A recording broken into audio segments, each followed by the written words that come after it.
Alrighty. Don't mind me. I'm clicking around on stuff. So you guys are seeing this in real time.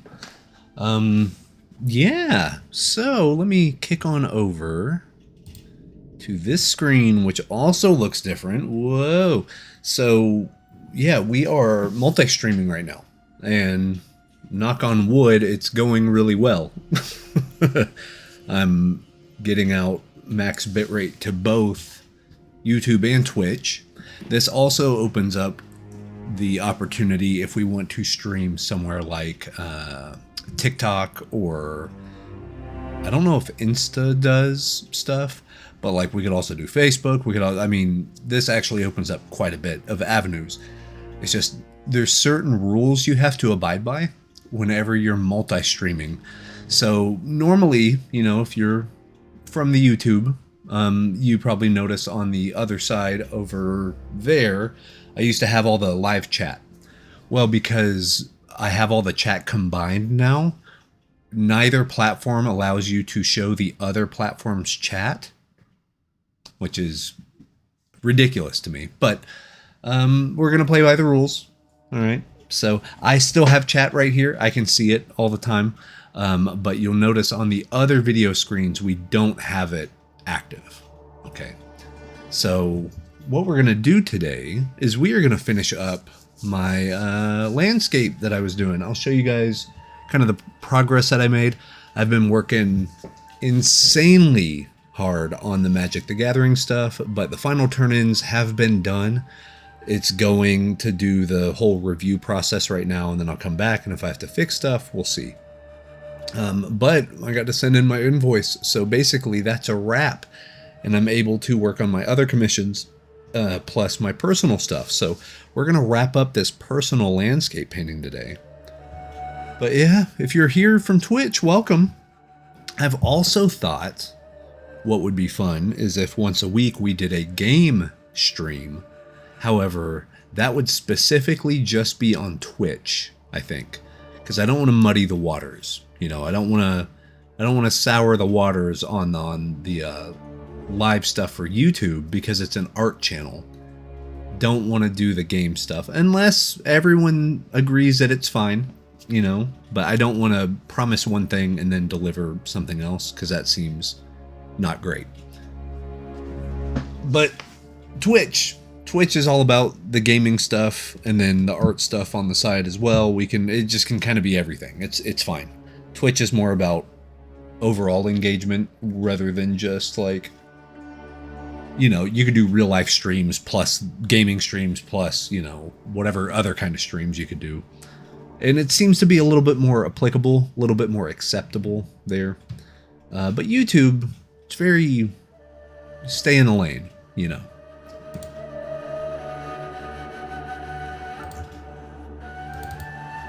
I'm going to open up Clip Studio real quick. So yeah, and for the game streams, I might even do a different layout. So I have all this stuff right here, has all the art stuff, like the client list and everything like that. But for the game stream, it might be a little more streamlined. Might just be webcam, little follower count thing. That's really it, because I don't really care about the branding as much on a game stream as I do on the art stuff, you know. We are going to be using Clip Studio Paint today. I did some texture work in Rebel. I've been recording the full like time-lapse files, and this is going to be the next time-lapse video for the channel. But yeah, I think we're going to finish it off here in Clip.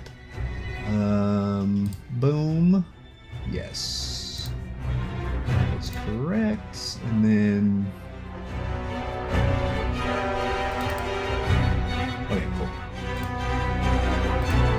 Yeah, so I'll show you guys kind of what we're looking at here. Let me lower this volume a little. In fact, I might be able to put my headset on. That way I can keep the music loud and hear, you know, any alerts or anything. And,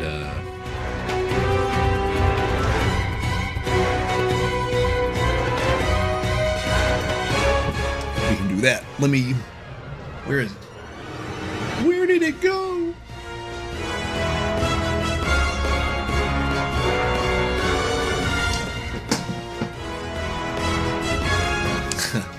So, what's funny, I have to keep all of my like headset gear and all that stuff out of the reach of my 2-year-old because she is a menace. She is an absolute goblin. She's hilarious. She's one of my favorite people on planet Earth, and she can't be trusted with anything.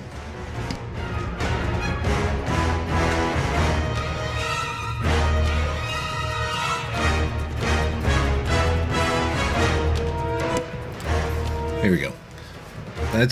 See, this is how you know it's the full gamer experience. Full gamer experience right there. Let me know how the sound levels and stuff are as well, guys.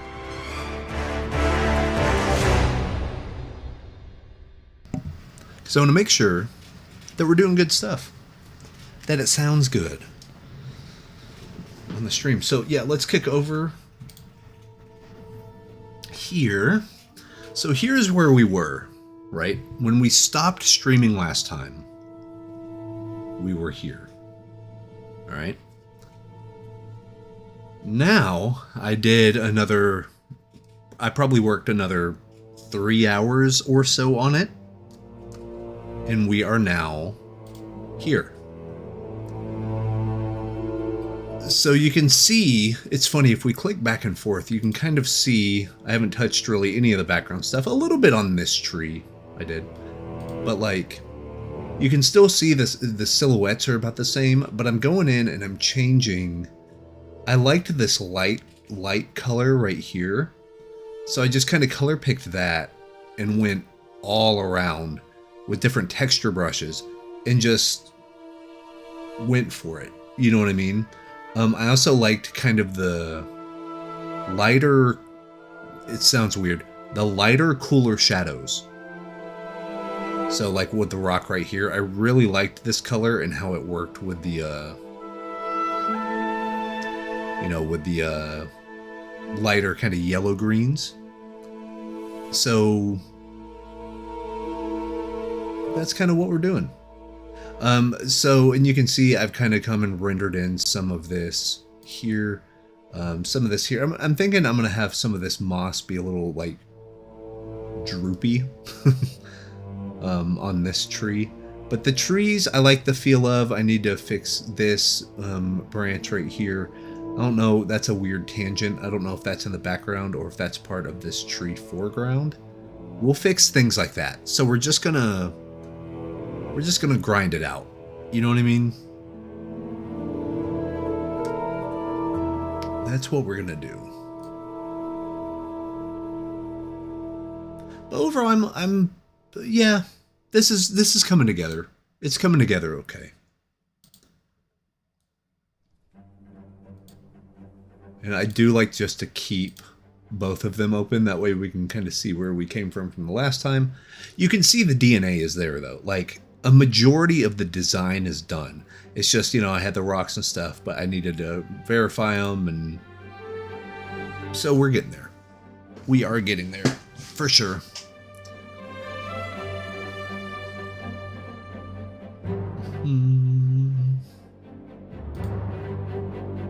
And I'll keep glancing over here to check chat. I don't have any sound notifications for the chat rooms, but both chat rooms should be coming in the same.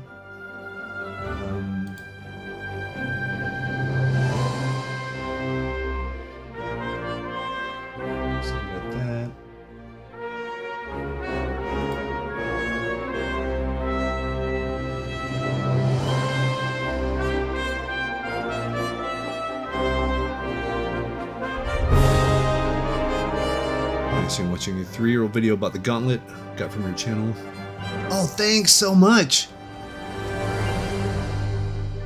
I'm gonna say Brede. Is that correct? Is that the correct pronunciation? But thank you so much for stopping by, and thank you for watching. I love the gauntlet method. That's just kind of how I think. right?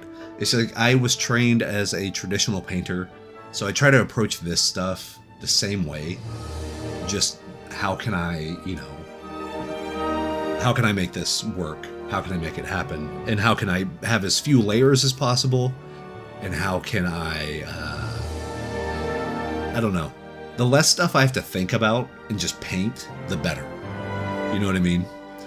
So I'm glad people are still finding that video useful. I might go for the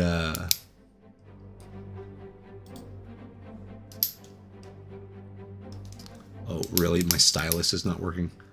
All this streaming stuff, yet the stylus is not working. You gotta be kidding me. Let me do TV on. Make sure we're good on the drivers here.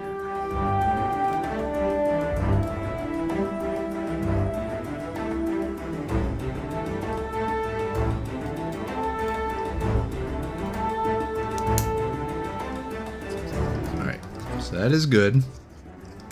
The driver stuff's fine. Boop, boop, boop. Pressure sensitivity's good. Okay, cool. Alright. Display. That is the right one. But hey, you can see all the chaos that's happening on my other monitors here too. Okay. Good. And then... Okay, good. That's so weird. I don't know what happened there. But anyway, I might revisit that gauntlet method video. Maybe make a sequel to it, as it were. Talk about some other tips and stuff. But I still fully believe in it. Because that's really how I work. Unless I'm working with a client. If I'm working on like a magic card or something, I have dozens, if not hundreds of layers, because anytime they need a small tweak or a small change, I can just go into the layer where they're requesting it. You know what I mean? Makes it way easier. But on my personal stuff, you can see I literally merged all my things down and I'm just doing on a standard layer right now. Like, I just like how all the paint interacts with itself whenever you work this way. It works really, really well. I feel like I get more feedback, and it's like the good kind of feedback. It's like applicable, you know.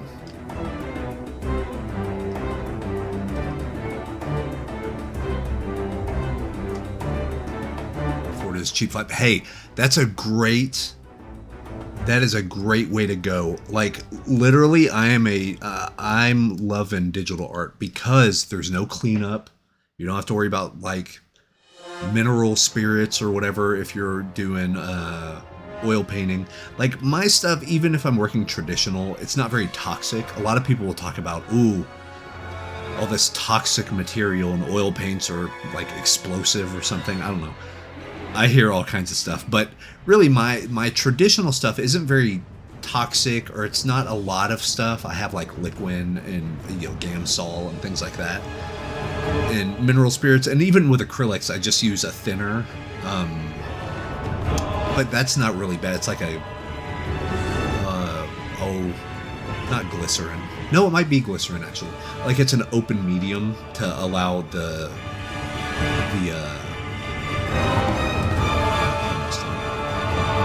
it's all epic in my ear right now. I can't really hear it. But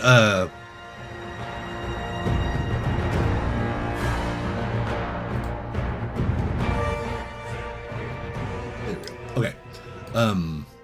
I have all these materials, but I just don't want to get them out. I don't want to get the materials out all the time. And I have 2 little ones in the house. I have 3 kids. One's a teenager, so she's fine. But the other 2 are 4 and 2. And I don't want a bunch of like paint brushes out drying and dried up acrylic or oil, like wet palettes out. Like that just seems, no. They're not ready for that. I'm not ready for that. It's not going to happen. So digital is great. especially whenever you have stuff like Rebel, you have Art Rage, Clip Studio, Krita. You have so many options that it's just, I don't know. It's the ease of use is a better benefit than any like potential downside, I think. And once you find a workflow that works for you, you're done. You know what I mean? Like, you don't really have to upgrade to the newest stuff if you don't want to. You know, you can kind of just do your thing and you're good. I mean, I know some people that, I mean, hell, I still have a copy of Photoshop back from like 2011. It works great. Don't need to upgrade it. Don't need to do the Creative Cloud. Don't need to do any of that stuff. You know?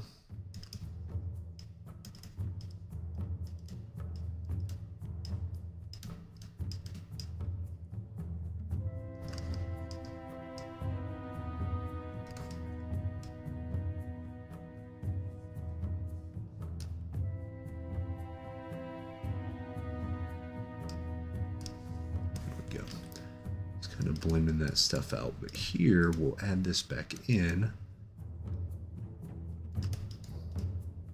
I think the only thing right now is there's no real for what we have right now, there's not really a focal point, and that's something I have to fix. We have to figure out where do we want the viewer to look. You would think kind of right here in the middle. So we can add something there. We can render this out to be a little more like hard edges. We can draw some focus, you know.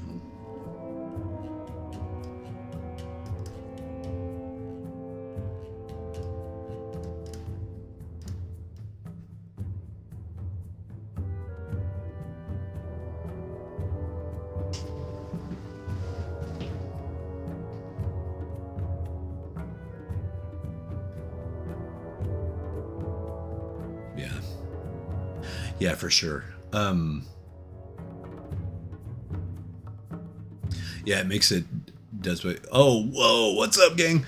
Sorry, this little chat thing. I'm gonna fix this afterwards today. But this chat deal that I have is not updating as quickly as I would like because I have live chat over here, so I can kind of compare. But yeah, big boy internet right now. This fiber internet is baller. I'm cranking out, you know, 6,000, you know, 6 megs a second to both Twitch and YouTube. With YouTube, I could crank it up to like 15 or 16 without batting an eye. But yeah, this is it's a whole game changer, man. No drop frames. It's barely doing anything. Yeah. So I have a video I recorded, and it's coming. It's going to come out on the channel probably the next day or so. But about the update to fiber internet. At first, it didn't work. They came and installed it yesterday. Dude left at like 4 o'clock. Everything was online. All the green lights, everything good to go. I hook up my router to it, and I get no Ethernet signal. I was like, what is happening? Why am I not? Because I've worked tech before. I know how this should go. I'm like, okay, why am I not getting Ethernet? So I try everything. I do a reboot, do, you know, power cycle on the router and on the modem. I call it a modem, even though that's kind of outdated terms. Because the modem is the thing that converts a signal from outside into internet. And then a router is what you use to route that internet signal to other devices. That's just how my brain works, right? So I'm doing all this stuff. I make a support ticket, waiting around for that. No one really does stuff. And then the kiddos come home. You know, they come home from school. So I just hook up the old internet. I'm like, you know what? I'll deal with this tomorrow. So I hooked up the old internet. That way kiddos could watch Netflix and do all their stuff and nighttime routine. And then, yeah, first thing, they left at like, they went out the door at like 6:50. I was on the phone before 7 a.m. with the tech support guy. And, you know, tier 1 tech support, God bless him, because I've done that job. I've done that job, and it is not easy. We went through every single thing I already did. You know what I mean? Like, he had to know. He had to mark it on the file, so I understand. And it wasn't his fault. And he was great. Great guy. And, hey, can you plug it in? Can you turn this? Well, it's not showing a signal on our end, but it says you have internet. It was all that stuff, right? Over and over and over. And I was like, all right. So I did everything. He was like, I'm going to escalate this. And I was like, great. You know, do what you got to do. Which I thought, you know, I was basically like, send a tech to my house. Because I think what's happening is whatever box I got from them was not deciphering the Ethernet signal correctly. And without Ethernet, can't hook it up to the router, can't get Wi-Fi, you know. But I'm hardlined in to this workstation with an Ethernet cable. I literally ran it through the roof. Like, I ran it through my attic. Like, up here, I can see the wire dangling down in the corner right here, and the other wire's there. So I went in the attic and walked across, did the poles, all that stuff, to be able to run wire through the ceiling. So I am hardwired into this bad boy. So I even did it to where I would take out the connections and stuff and just went straight from the fiber deal directly into my computer. So there's no middleman. There's no router. There's no like weird thing that could have happened in the MAC addresses. No. I did DNS flush. I did IP config. I did all of it. Nothing. It was getting no signal. I was like, guy, I know what I'm talking about. Like, this ain't my first rodeo. Hell, it's not my third or fourth rodeo. You know, I've been here before. So I get on the line with a tier 2 guy. And he's there. He's eating breakfast. I can hear him eating breakfast. He's like, yeah. Oh, I see what it is. He's like, go ahead and hook up your router. He's like, yeah, delete all the apps and crap that you know, because they want you to get the app and onboard your modem and stuff. He's like, delete all that crap. I was like, great. Now I'm talking to the guy that knows what what's really going on. And he looked for a second. And he's like, yeah, that's weird, huh? He's like, hold on. Gets off the phone. Or he's still on the phone. Puts me on hold. 5 seconds. Comes back. All right, check it now. Works. It's worked great ever since. He was like, yeah, there was a switch over here. It wasn't allowing Ethernet to go through. It had to be because normally the customers only want Wi-Fi. So we don't enable Ethernet by default on the device. It just saves battery, or it saves, whatever. It doesn't cost a lot of wattage to run an Ethernet at all, really. But they disable it anyway. Just less stuff they have to worry about. So they enabled it. Everything works great. Long story short, we're here. It's awesome.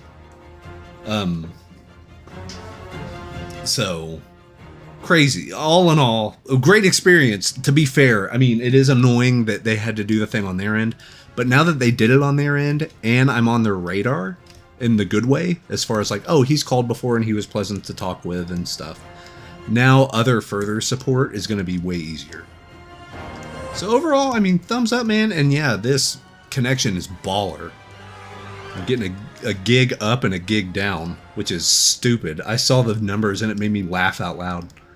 Because I ran speed test with the guy on the phone, and then I called him a magician. I was like, dude, you're a demon. Like, hitting 2 buttons, man, and gave me the best internet of my life. It's great. So yeah, this opens up a whole bunch of avenues. And now since everyone's here, I was talking earlier, and I know Michael was here. A few other people may have been here, but I was talking about I might also do game streams once a week where we can just play some video games and hang out. However, I don't know if I want to do YouTube for that either. I would love to hear your guys' live thoughts about this, because YouTube is very particular about staying in your own lane. So since I have an art channel, I don't know how good or feasible or correct it would be to play video games on the live stream for the stream archives, because the live would be in the same category. Like, YouTube doesn't let you differentiate, oh, this category of live stream goes on this page and this one goes on this. Like, it's all bundled together. And on YouTube, people are here for the art stuff.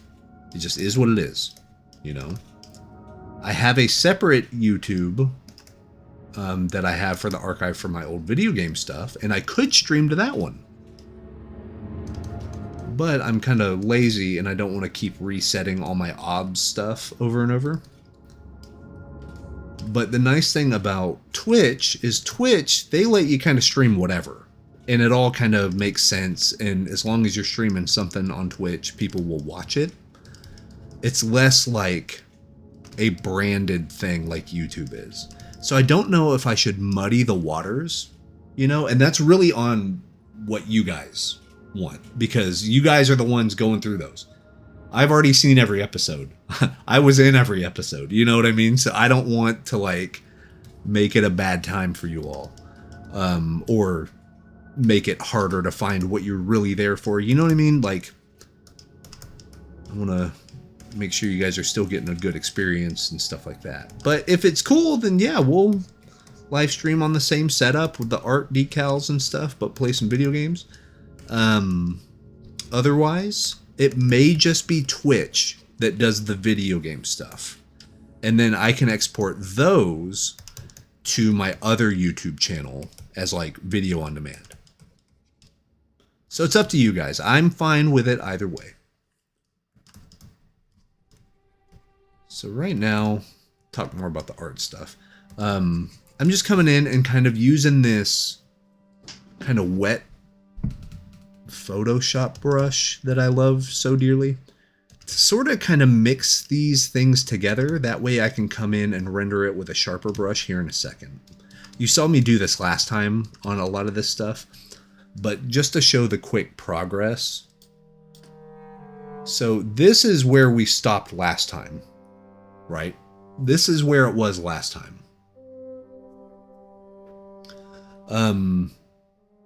And then this is what we got right now. Right. So it's funny, you can still see the silhouette, like the bones are still there.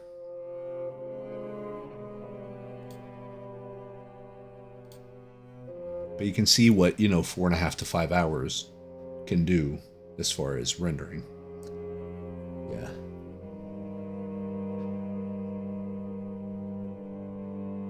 I had no idea how you had internet. You shouldn't have internet. That's crazy. Ivan, what's up, brother? Let's see. Yeah, so I do have the secondary channel for the games. That is very, it's there. So yeah, I may just do the gaming stuff on Twitch and then send it to the secondary gaming channel. Okay. That's cool. That's kind of what I thought. Because like I said, I didn't want to muddy the waters. I didn't want you guys to have to like fight around and look where you're, you know, what do you want to watch? What do you want to, you know, I want to make it as easy as possible. Okay.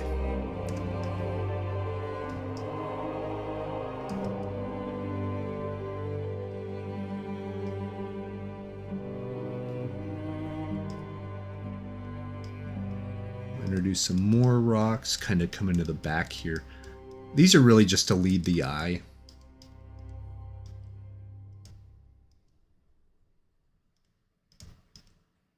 You know.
I'm just gonna going around and smudge it out some of these edges. So yeah, one of the main things I need to fix, let me fix this. Push that back.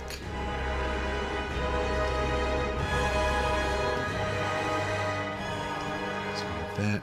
So then I can come with the sharp brush, like razor sharp. And make sure these silhouettes. Yeah. This is like one of the better life hacks I've learned. I was doing this religiously on the Magic cards. Because what I have noticed about working on the Magic cards,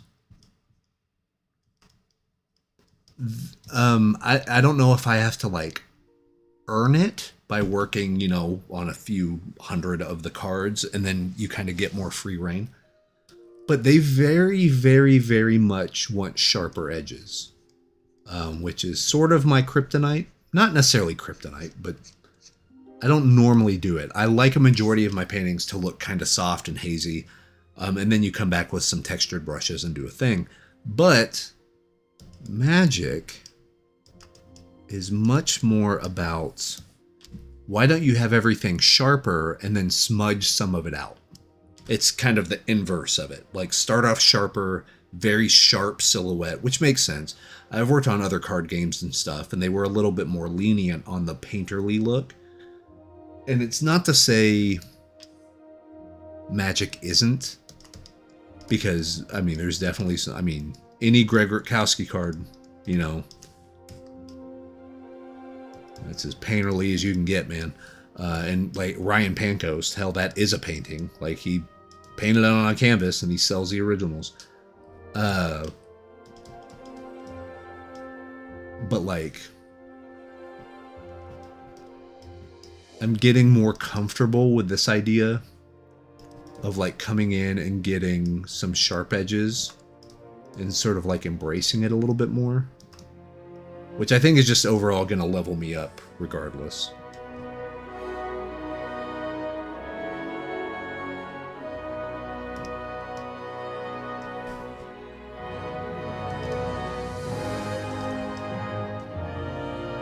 So like this. Like those nice razor sharps. Let me get rid of that one.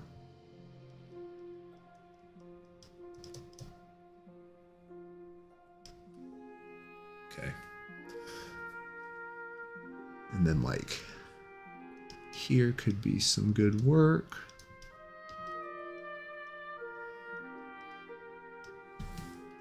Yeah. Just kind of, I don't even know how these rocks are necessarily structured. It's just lines and some white highlight, and we do the thing, you know.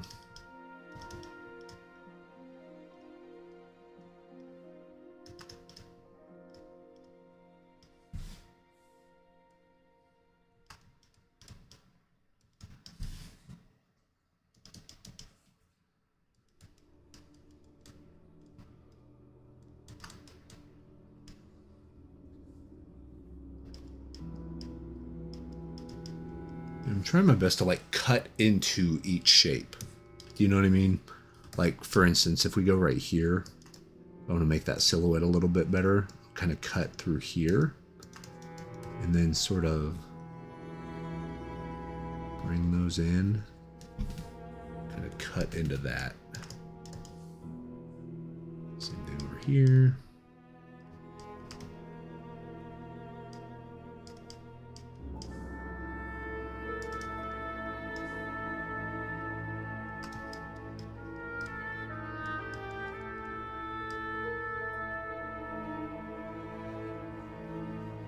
Yes, I do.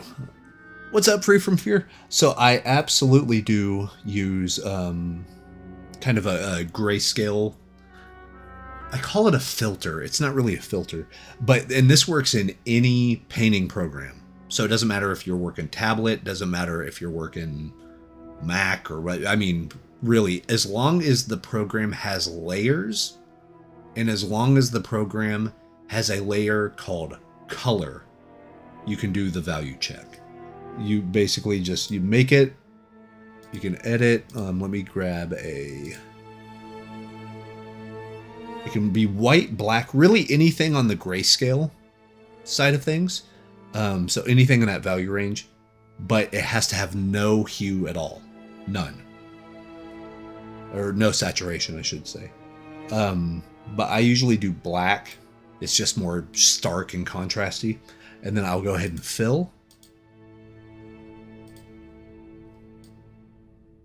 And see, it's just a solid black layer. Then I'll come over here to color as the mode. And we got it right here. So this is your actual perceptual, meaning how the eye sees it, values, which is way more important than like whatever the algorithm of the program says, because different blending modes have different push and pulls as far as light. I could make a video about this, but I don't know like how deep in the weeds people want to go. But like if you use the brightness and saturation filter, a lot of times you're not actually getting the perceptual value of a hue or color or whatever you want to call it. It affects the lightness of what you're seeing. But if you do this, all you're doing is stripping saturation and really any sort of hue out of it. You know, you're getting rid of that stuff. Because like, for instance, if we went to overlay, do you know what I mean? It's making the darks pitch black because that's black. And like, so because we're on a color and we have no color, like we're on a color layer and we have no color, the only thing it can show us is the lightness, essentially. So yeah, actually, and let's do an example. Let me see how this works. If we do layer, correction layer, hue saturation. If we turn the saturation all the way down. Okay. So that's with the saturation down. Let me do this. Okay. I know how we can swap this on and off. So, and this one might work perfectly. Who knows? So I'm going to make a new, and this is with the brightness saturation setting on clip, and we're going to turn it all the way down. Or where we turn the saturation, we cranked it all the way down. Okay. So I'm going to make a new layer, merge visible to new layer. So all this visual information.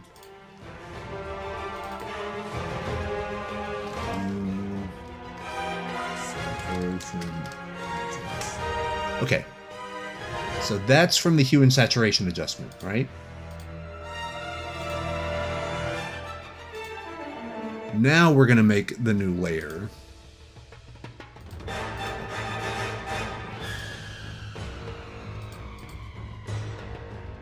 Merge visible to new layer.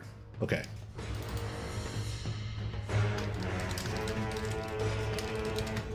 Color overlay method.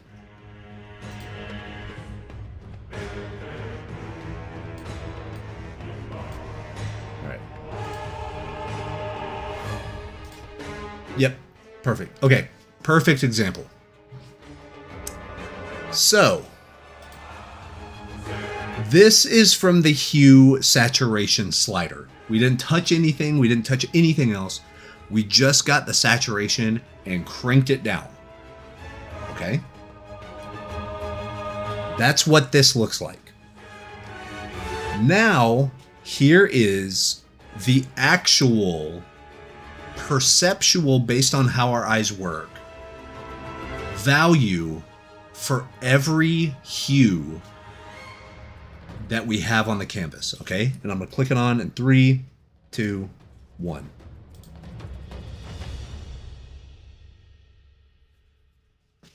So this is actually what we see. Whenever we're looking at it, if our brain was trained to just strip away, or if you're fully colorblind, this is what you're going to see.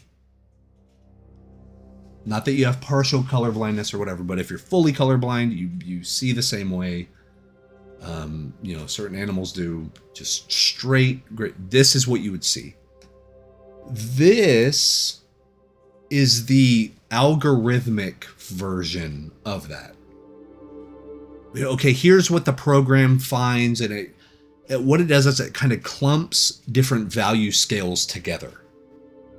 So you're not getting your full value range. Even the human brain, I think we can only see, even if you have perfect eyes, maybe 1,000 values, maybe. Richard Schmid, in his book Alla Prima, or Alla Prima 2, I guess, he covers this very, very well.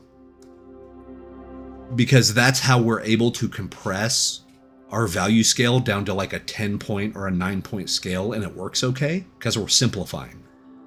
Because we can only see about 1,000. So that's an easy division to do. Do you know what I mean? But whenever you're using a hue saturation slider, it continues to simplify in areas that it's really not supposed to. Because it's like, oh, this is about a 1 to a 3, so let's all make them 2. Let's clap them together, bam. Now everything's a 2. And that's not what you want. You want to be able to really see the minutia of these values and how they change, which is why I always recommend doing the color overlay trick, because that works every time. Now, certain programs have kind of smartened up. I know Rebel has this. Clip might actually have it as well. But there is something called a grayscale mode, to where you hit like Y, or I know with Photoshop, there's a way, it's a proof mode, almost like you would look and see how it would print in like CMYK. But there's a mode called dot gain 20%. And that's exactly the right thing. That's exactly the right algorithm, that it doesn't crush your values. It makes it, it's exactly right. So this is basically how to make a dot gain 20% filter on any painting program. It's super, super, super handy. So yeah, that's my very long-winded, convoluted way. And what's funny, look, and I won't do it very fast, or a lot very fast. But if you notice, if we go from the true color mode grayscale, it's less of a leap. Like, it's less of a jump to go from one to the other. Your eye can just correctly be like, oh yeah, that's not too bad. I don't want to keep turning it off and on very fast, because that will, I have people with epilepsy in my family, so I'm very aware. I don't want to cause any of that. But if I did the hue saturation one, notice especially around here, right around this mid-tone area where these greens are, and like right around here where a lot of those highlights, that nice green yellow was, this way darkened it. Doing the saturation slider down just darkened it, because it thought, oh, it's a green, so it has to be darker than what we're seeing. And that's not true. Because, like, watch, I will disable it. See how much brighter these yellow greens are? And then if I re-enable it, and this is the hue saturation one, if I re-enable it, see how it makes it it crunches it down like 2 values. It takes it from like a 1 to like a 3 or a 4 even. Oh, it's almost a mid-tone now.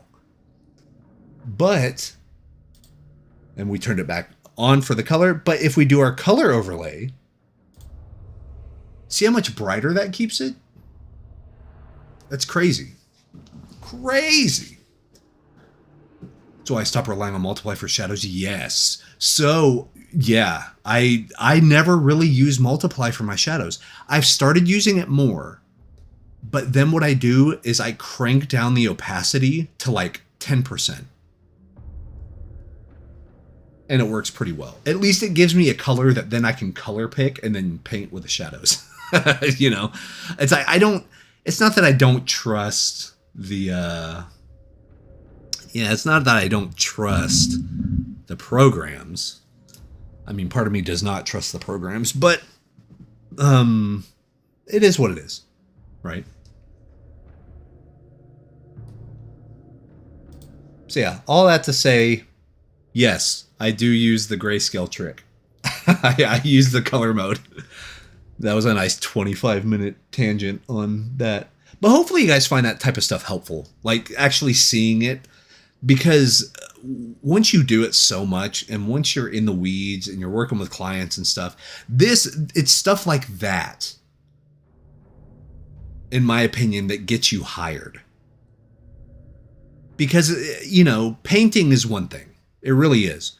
But understanding that nuance of like how to really get in and be like, oh no, the pixels are off and the lightness and saturation and the value and the color modes and the this and the that.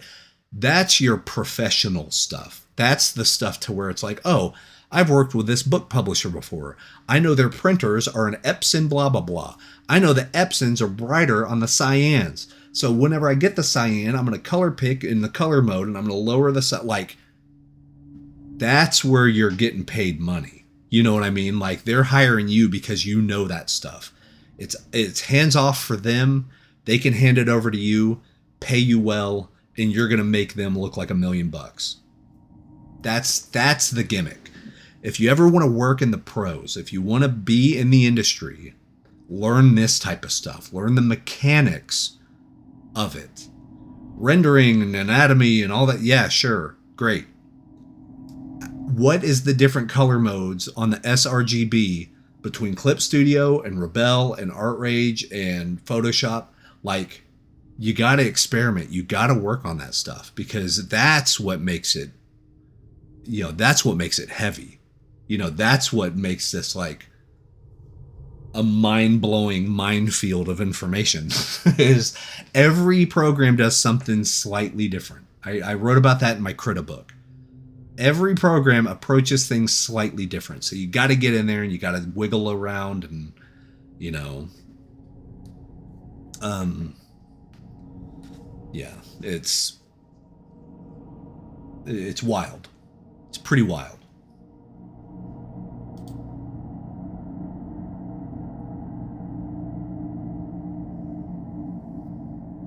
What's up, Houdini Bob on Twitch? Yeah, nothing to clean up with digital, man. It's great. You just power off your stylus and you smash your keyboard and you walk away. It's great.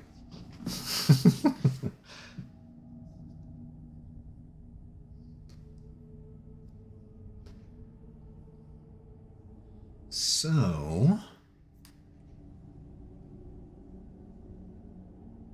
you can see I already did some Blender brushes with Photoshop. I think those were flap traps. Richard Anderson, he has a cool brush pack, or I should say a smudge pack. And I love using that smudge pack. You can see that's where I got, it's kind of some of this debris right here.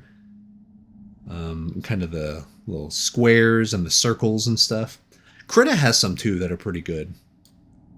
The blenders I like quite a bit. Hey, welcome. Welcome to the stream. Hope you're doing well. I'm going to try to pronounce this right. Hopefully it's Nguyen. You got to forgive me. I'm a dummy from the Midwest in the United States. So anything mispronounced is not ill intent. It is not malicious. I don't know things because my brain don't work good, you know?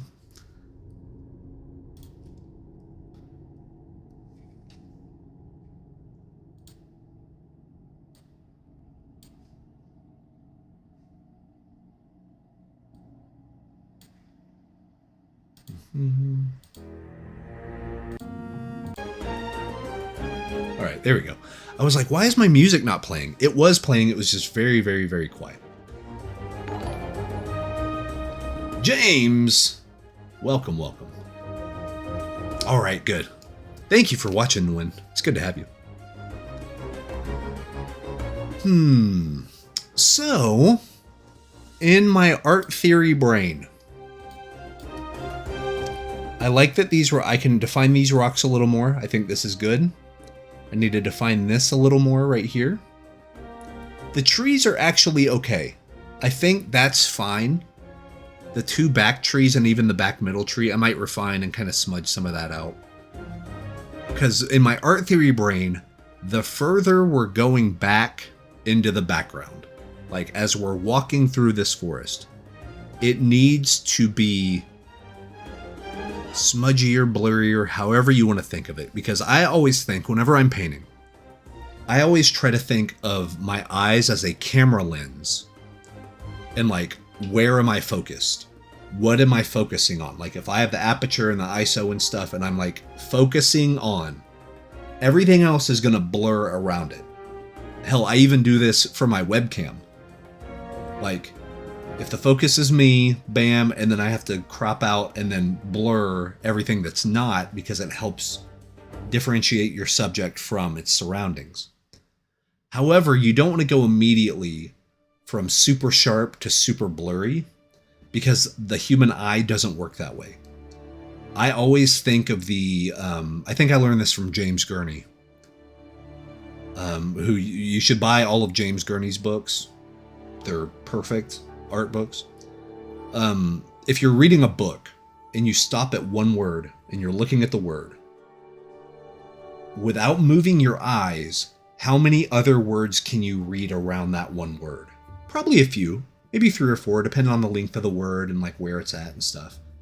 But if you're looking, without moving your eyeball, you can kind of see the other words. But if you go 2 or 3 words any direction, up, down, left, or right, you can't read them. You just can't. The eye is very focus driven. We want to be able to look and observe and understand and bring into focus what we're looking at.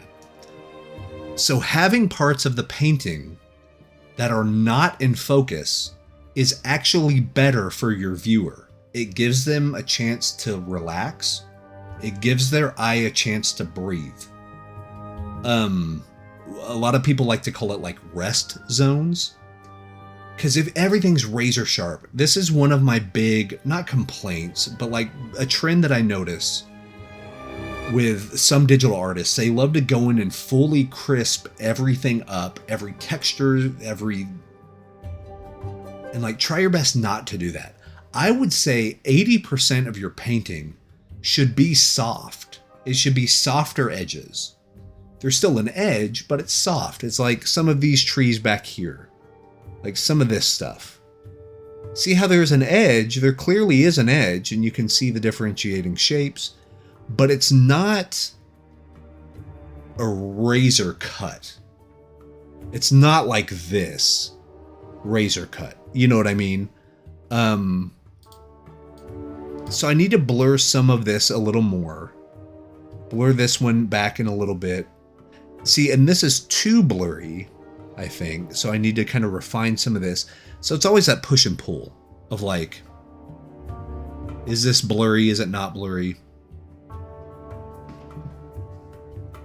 Do you think it's appropriate to use AI to help with difficult projects, just with anything like ideas, composition, not the whole work, new level of instruments, but it somehow feels wrong? Because it is wrong.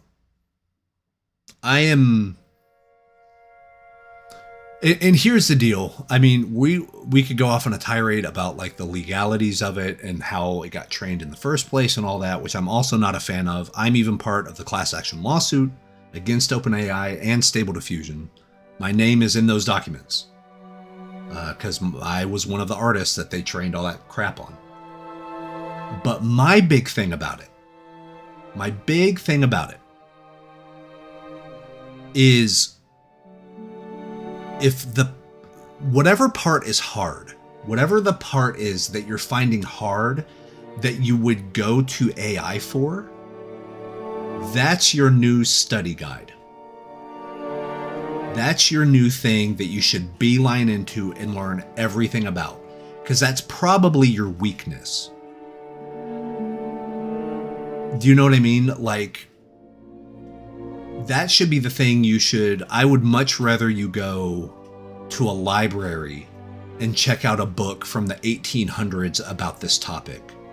Like, I'm not good at anatomy. Go check out a book on Bridgman and do every exercise in that book. And I promise you, you probably won't be a master at anatomy then, but you're going to be asking different questions by the end of it. You're going to have way more understanding than you did before. And your confidence is going to go up. And that confidence carries over to every other part of your creative process, whether it's writing or playing an instrument or whatever. Knowing that you're able to dig in and learn a thing and then come out better than you were. Not a master, not the greatest of all time, who cares, right? But better than you were. That thing that used to just terrify you, like, oh God, I can't draw backgrounds, I can't paint forests, I can't blah, blah, blah, I can't do it. If you dive in and just focus, beeline on that focus, that will no longer be your weakness. You will now have a new weakness. That then you do that. You do a deep dive of that one. I can't do hands or feet or noses or whatever it is. Now just study the crap out of that. Do 100 pictures just of a sheet full of noses. You'll figure it out. Like, whatever you need AI to, like, help you with, you won't get helped by it. It will, in fact, hurt you worse because you're going to be relying on the thing to answer your question rather than, like, your brain forming the new nodules, the new wrinklies in your brain. Do you know what I mean? Like, that's where you get better. That's where you kind of level up, so to speak. Because if anything, using AI, even if it makes a better image than you would have made to begin with, you level down. Because now it's not a skill set that you're using. So I just don't understand the mentality, and not to attack anyone on stream or if you've used it before or whatever. Hell, I don't even use Chat GPT. Like, I don't nothing. No, I don't want no part of it. I want to use my brain, even if I'm an idiot. I need to use my brain to make that muscle work. I don't understand why you would want to replace the act of learning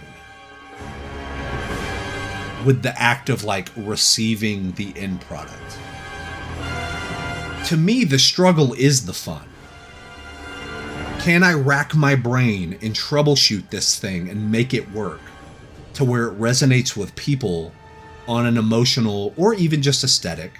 Not everything has to be 10 miles deep. Can I do it? Can I make a thing that resonates with people?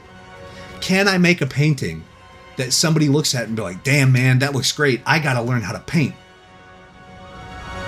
Can I do it? Well, let's see. Let's do it 500 times, and I bet one of these is gonna work. You know?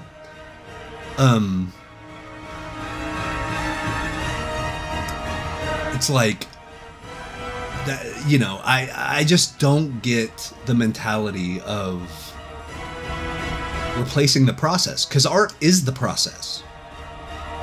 The brain, the mind-muscle connection, the brain barrier, whatever you want to call it, this thing that you have in your brain, do you have the wherewithal to bring it, at least at some level, out of your brain onto a sheet of paper or onto a digital canvas or onto a, you know, this idea? Can it work? I've never made a painting that was exactly what I had in mind. Never. And I hope I never do. Because it's probably not very good. Like, the thing that makes it good, the thing that makes the art good, is fixing it. You gotta get it on the canvas, and then you gotta fix it. What's up, Samir? Thank you for the sub. So it's like, that's the process. That is art. Being an artist is that, is knowing that you'll never be satisfied. You're always going to push to be better. It's not for the faint of heart. It's really not. Yeah, the best way to get good at something is to suck at it first. You know what I mean? Like, you just gotta get through it. You gotta get through the bad paintings to get to the good ones. I always say that, but it's true. Like this one, you know, we had some, you know, the DNA was there. Let's go back to what we had before. The DNA was there, right? Okay, it's a swampy thing, but like the weird purples and the greens don't really work together because it makes it look weird. But like you muscle down, you know, however many hours later, and now we're starting to get somewhere.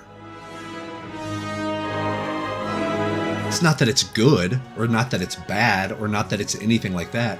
It's an exercise. These are exercises in doing the point A to point B. Follow the process, see what comes out of it, and now you learn for next time. Because now next time, I'm going to have this landscape in the back of my mind. Because I've done this before. I've made this landscape. I never have to make it again. If I were to redo this landscape, I'd probably approach it different. But right now, in the weeds, solving these problems, this is what I'm using. Do you know what I mean?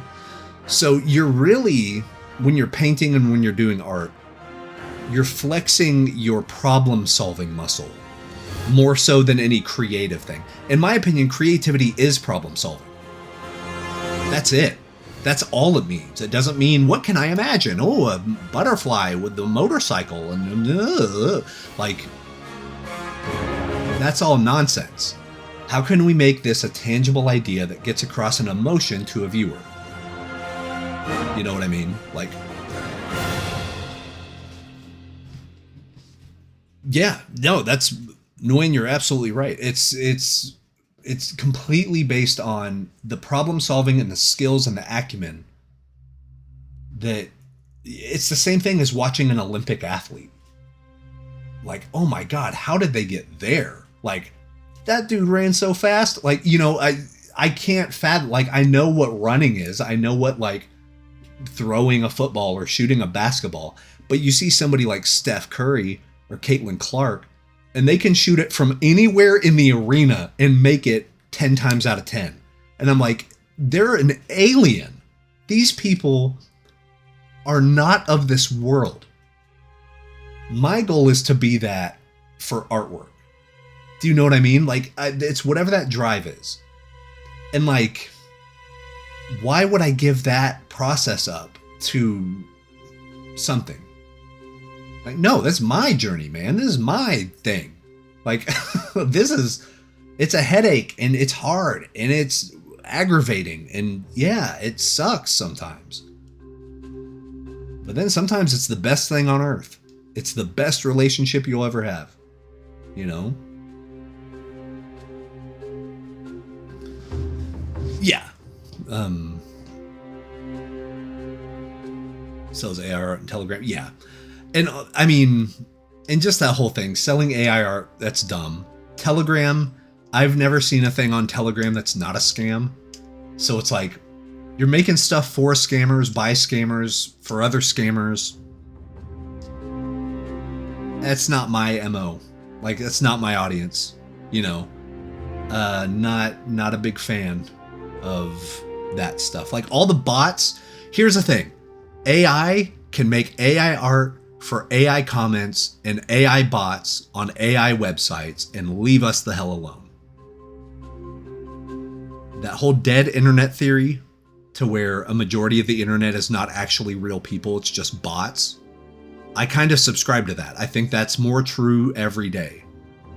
I think social media kind of exacerbated that. But I do think that at the end of this, AI is just going to make slop for AI to comment on, to boost AI numbers for an AI site, for an AI, like, there's no people in the mix. Thank God. I hope that's the future. I hope that that is all contained on its own thing and like away from everybody else. But the same type of like problem solving, you always hear AI people say like, well, it takes a lot of knowledge to know how to get a good output. Yeah, just like everything. Just like art, just like, you know, and not to say they're the same, but it's like if you use that same mentality and actually learn the skill, like I can do my job with no electricity on Earth. If all electricity, every data center, if everything was nuked from orbit and we went back to sticks, I literally know how to staple and get a canvas with water and make paint with mixture and oil. Like, I know how to do that. I learned how to do that in art school. I know it. People aren't going to be buying paintings, but I can do my job with no electricity. I always say that the real crux of my job is if you and I were to sit at a restaurant and you had an idea for a scene or something, my goal is to be able to sketch it out on a napkin at our restaurant with a mechanical pencil or an ink pen, be able to give it to you and have that be a $10,000 idea. I don't need any of the other crap. I don't need an algorithm. I don't need credits to do a prompt to... No. Because I'm knowing the skill of it. I know what composition is. I know what design is. I know color theory. I know values and how the human eye works. Like, that's the stuff. If you're really wanting to learn, like, that's the stuff to learn. Everything else is semantics. You give me anything and you give me enough time, I can draw it. I can make it look good on a canvas. I promise. It's not cocky. It's just I've trained too long, for so long, so many hours. I've well past my 10,000 hours. I just know how to do it. It's like a mechanic. If you pull up in a car and a mechanic's been a mechanic for 35 years, they're going to know how to fix that car. They just know how to do it. It doesn't matter what the car is. They're going to look at it and be like, oh, I see. And then they're going to fix it. Ta-da! That's a skill set. Do you know what I mean? That's a specialized skill that's worth a lot of money.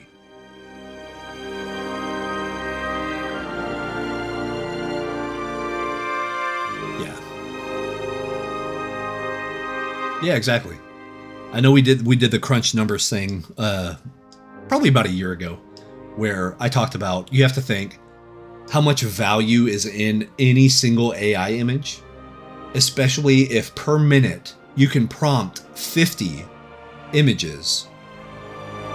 And then let's say, and that's per minute, you know, every second, let's say every second there's 2 images. And it's not only you prompting these images, it's 100 million other people. And they are also prompting 2 images a second. And then let's do that. And let's say you have to go through 10,000 of the images to find a good one. So that takes however, like an hour. So in an hour, you 1 times 10,000 times 100 million, your one good painting is 1 out of how many prompts? Quadrillions? Like, it's exponential. So it's worthless. It is worth as close to nothing because there's so many of them. Any industry that would have supply and demand like that would cease to exist because nothing is worth it. There's not a single one that's worth anything. And that's the one that you keep. That's the good one. Is still worthless. Think of the other 9,999 that are still on the cutting room floor. You know.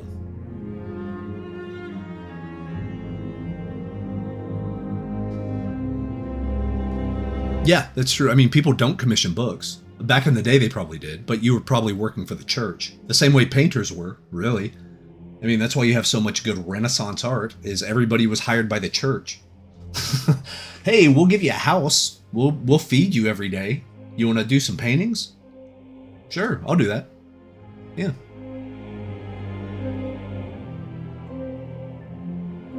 So, yeah. That's tirade time. I'm going to have quite a few of those. But yes, overall, I just don't get it. I don't get what any appeal would be for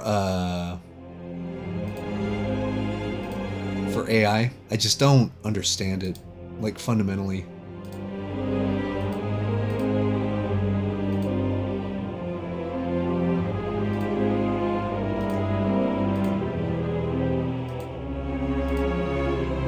Just does not compute in my little brain. Okay. Let's get finding perspective and vanishing points. Sure. So, ironically, this is a pretty easy... This is a 1-point perspective. And in fact, I kind of like... Not necessarily... I don't really even follow the perspective.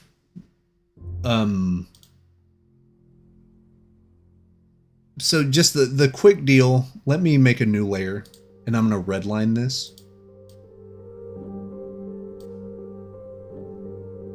Let me turn that on.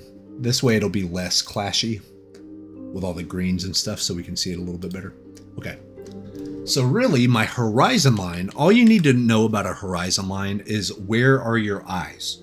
If you keep your head straight and you're looking, whatever's straight in front of you, that's your horizon line. Okay? So the horizon line here, it's about right here.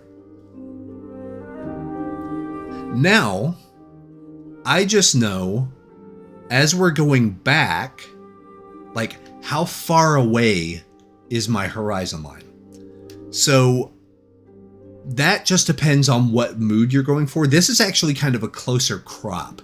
This doesn't go super far back, but I could make a big city vista, like way 200 miles away type stuff. And really, all that means is as you get further back, something that's tall still doesn't raise up a lot from your horizon line. Because as you go, and as your eye goes, things disappear into that line. Right? So, this is actually pretty close. Let's say we wanted to add a person. Okay? So, let's say we want to add a person to the scene. I'm just going to kind of guesstimate on how tall this tree is.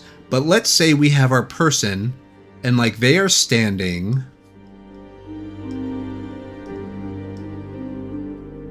right here, right? Got their little arms and legs and stuff, but basically there's the body. How would I show other people in the scene going in or out of perspective? It's actually very, very, very easy. This trick by itself will save you 2 months of reading through art books. I'm going to make another character of exactly the same size. All right. So, you'll notice that I put this one on its own layer. Notice where my first characters, let's just say their upper chest, is going through the horizon line. Do you see that? If this is their head, then their upper chest is right here. You want to resize any character to where their upper chest is always on the same horizon line.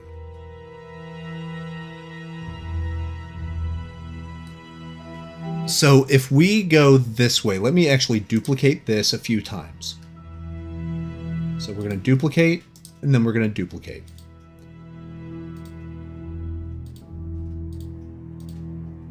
Let's do regular.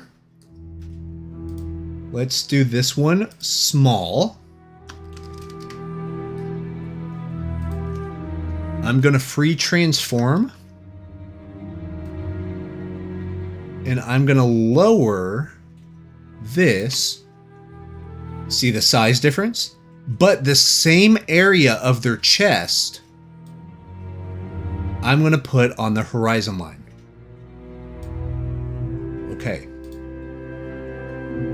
Right? Now look at that. They are perfectly standing in the scene. Our eye is getting the correct information. Let's say we wanted a foreground character blocking, like, okay, we have this person right here, we have this person right here, and then we have a big person right here. So I'm going to turn this one on. I'm going to do the same thing. I'm going to name this one large.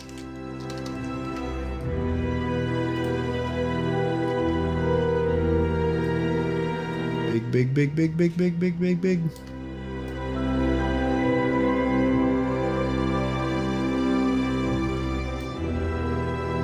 There you go.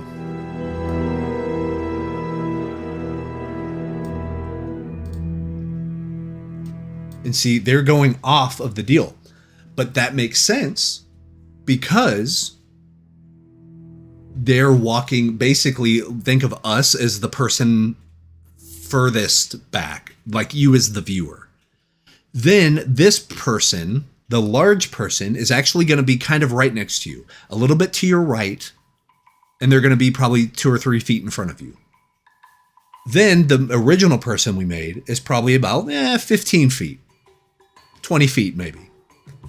Then, do you see what I mean? You can clearly see how they're going into the scene.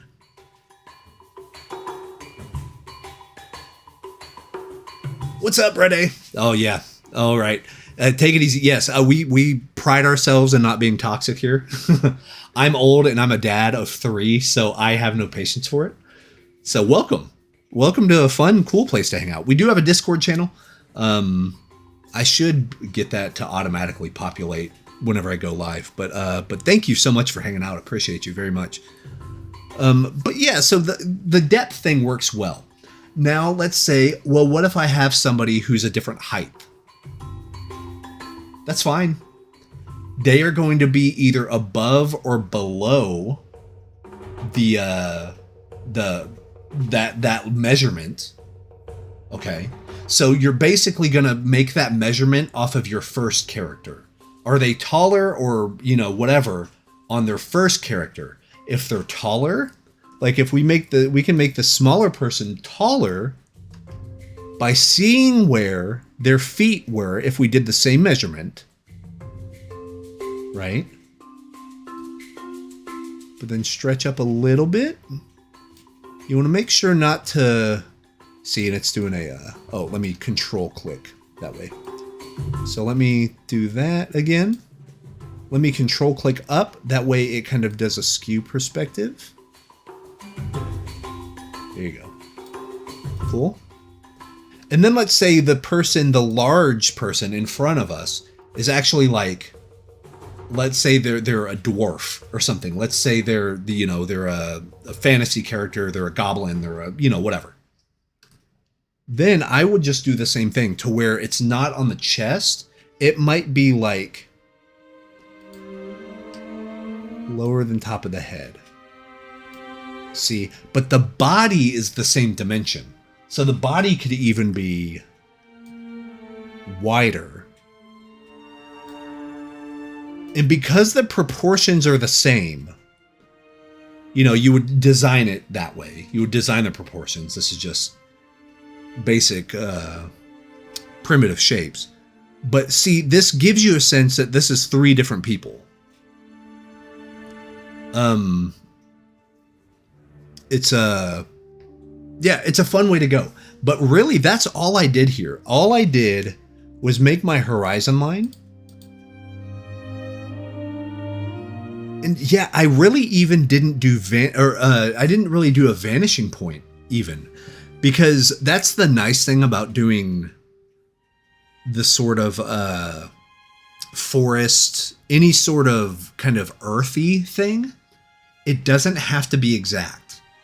It doesn't have to be architecturally pointing buildings in the same direction and blah, and the very hard edge, and the spaceship is pointing there and going here, and that stuff's fun.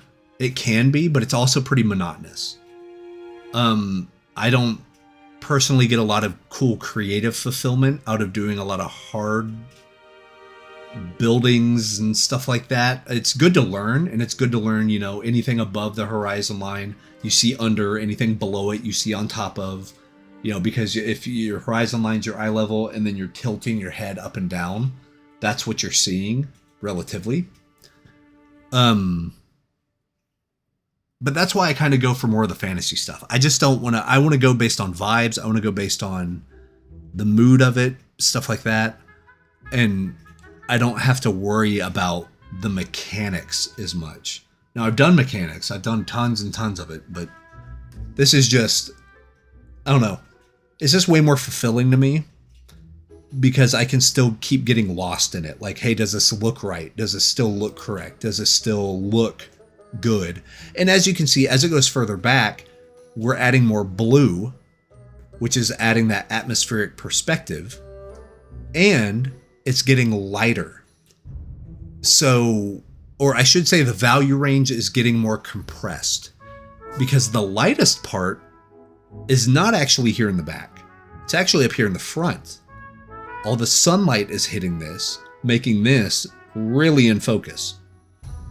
But you'll know, and you'll notice that the background, the shadows and the highlights kind of go away. Everything's very compressed. Everything's very similar to each other.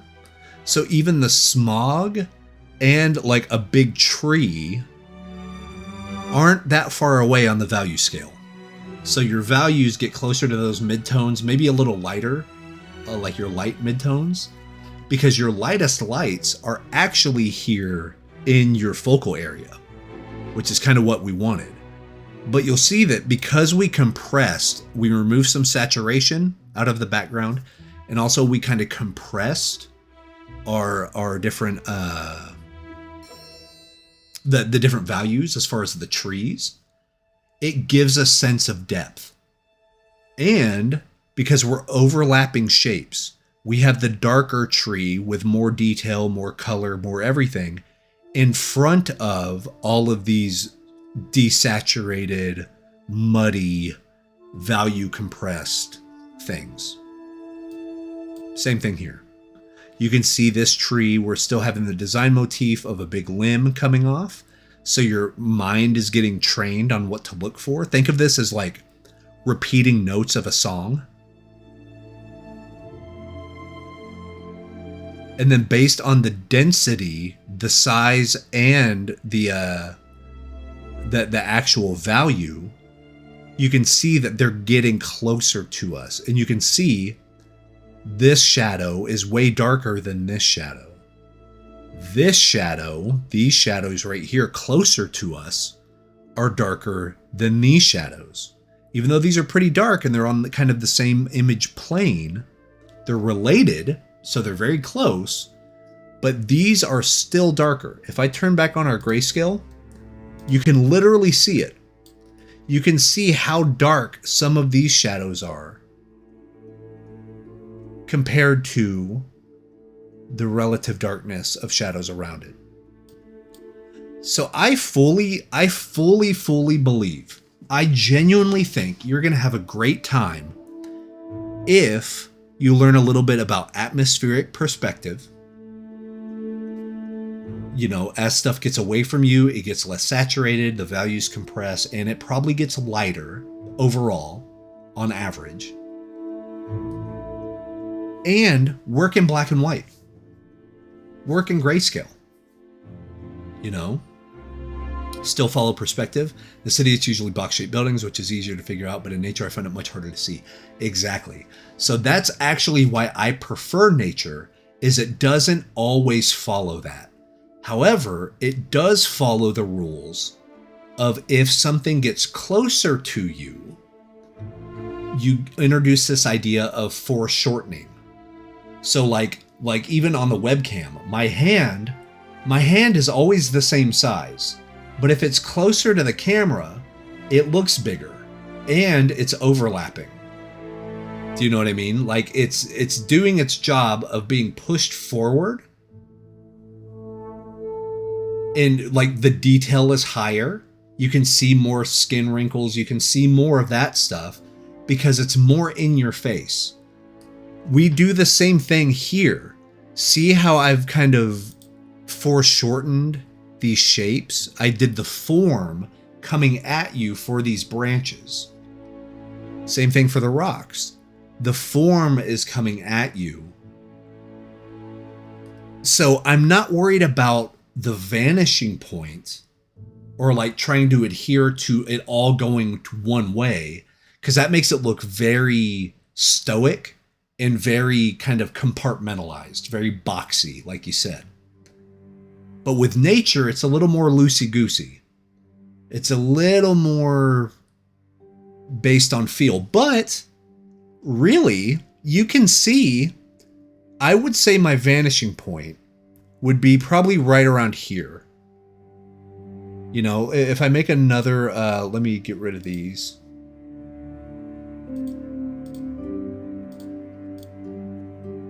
If I make another deal, let me do this, this one. I would say if I were to pick a vanishing point, it would actually probably be right here. Because in my mind, that's where the trail is going. Instead of it being like, where does everything point? I think of vanishing points more as, where do I want the viewer to go? You know, I've worked in board games, I've worked in card games, I hope to work in video games soon. But like, I always think about the player or the viewer in the sense of a painting. Like, okay, let's make this an explorable area. Where do I want them to go? I want them to go where that dot is. So you'll see I do these design things. I get these rocks right here. And see how the light kind of works its way up. Bright, bright, bright. And then we kind of keep this open. It's a little more open. And you'll see the other reason why I think this is kind of my vanishing point. Everything is sort of pointing to it. This is coming down. These are coming around this direction, but see how this kind of swoops over? This swoops over. This is coming out. Even this one starts to come back this way. That limb is coming here. This rock is coming here. This rock is pointing down. This rock is pointing down. I'm pushing you to follow the trail. Like, I'm literally making it to where you can't escape this area unless you keep walking. I would always make a way. That's a great way to put it. Always make a path for your viewer to go through.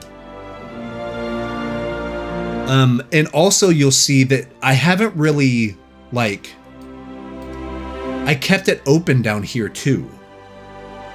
So like as a viewer, you can walk in. Do you see what I mean? Hopefully that makes sense. And even these trees are coming over here, over here. This one's kind of swooping up and around, but this is coming back here.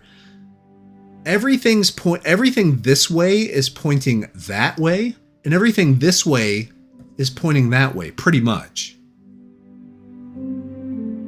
So we're all leading back to the one area. We're all leading back to that one spot. So I know it's not the standard way you would think about a vanishing point, but I genuinely think about it as like, where is the point where I want the viewer to vanish into the painting? Where do I want them to go? Where do I want them to travel? I want you to travel through the woods up to this spot where you keep walking. You know, because remember, we're just painting one scene. Doing stuff like level design or 3D is a little bit different. You could still use these fundamentals, but you genuinely have to think about where is the player going. So a lot of times you'll see the design elements there of like, I know for a while there it was like yellow spray paint. I'm going to yellow spray paint the areas you can climb to take the ladder to get to the thing. Or let's say you had a really nice blue scene, forests, all that stuff. And then you would make a cabin, and the cabin has a light on, and the light is orange. So that's your focal point. As people, we don't want to be stranded in the cold. We want to go to the warmth of the light. So like you can use that kind of biological thing in your artwork. Thomas Kinkade is a perfect example of that. I know people will poke fun for whatever reason at Thomas Kinkade. But that guy's a genius when it comes to creating a scene that people want to live in. I want to live in a Thomas Kinkade painting. You'll hear that all the time. Because he is a master, an absolute, like, I can't think of anyone better, in fact, that does that. So I hope that helped a little bit, just kind of showing the mindset. I have found that the more kind of stickler I am about the rules, like, oh, it needs to be the rule of thirds, and it needs to have this horizon line and with that vanishing point, and everything needs to point there, and it needs to go that way and go over here, and those are usually my worst paintings. You can use that stuff as a guideline. Like, it's good to know. It's very good to know. And it is a rule. And it's not necessarily that you're like, if you don't follow it, you're breaking a rule. But it's a guide. It's a, I don't know. It's just a way that you can steer the ship a little bit. But you're on the ride. You're rocking in the water. You're kind of going with the flow. But it can help to have that stuff to help navigate. Pick things up. I'll probably watch the stream many more times. Thank you so much. Well, if you're on the YouTube channel, I have years of video tutorial stuff where I go into that. I also sell stuff on my website if you want to learn all about landscapes and get brushes and all that fun stuff. I have all of that there. It's set up like a course, so you can always go back to it. And like, yeah, I like explaining stuff like this because it can seem very daunting, like very hard to understand. But once you get in there and kind of enjoy the experience of it, you're going to start really leveling up. You're going to start really getting better at it because you're more comfortable. And that's all it is you just need to build up your comfort level. So getting good at your tools, the dexterity of it, and like getting the lines where you want them to go, that's kind of step one. Then step two is use your theory knowledge and like your vanishing points and that type of thing to start making images that appeal to people. And it's a long journey. Everyone's on a different timetable. Everyone goes at their own pace. But that's what makes it so beautiful and so fun is you discover it. It's almost like you wipe off a dusty old book and you find this treasure and you open it and you now know this thing and you're like, whoa, that's the whole point of all of this, which kind of goes back to the AI thing. Why would I give AI the satisfaction of doing that when I could do it? When I could discover these things, when I could learn? Like, let me learn. Like, yeah, let me get in there and figure it out and let me break stuff and what's going on? Like, that's the fun for me. And it's paid off. It's, turned into an art career. So yeah, I would say absolutely go for it that way. But yeah, I'll paint a little bit more. Yeah, I'm with you, Ivan. The journey is that's the whole gimmick. Like, to be an artist is to always be learning something. You're always pushing yourself. You're always leveling up. You're always, always doing your thing. So on that same motif that we talked with Nguyen about, let me come here and let's actually focal point out some more of these rocks. Yeah.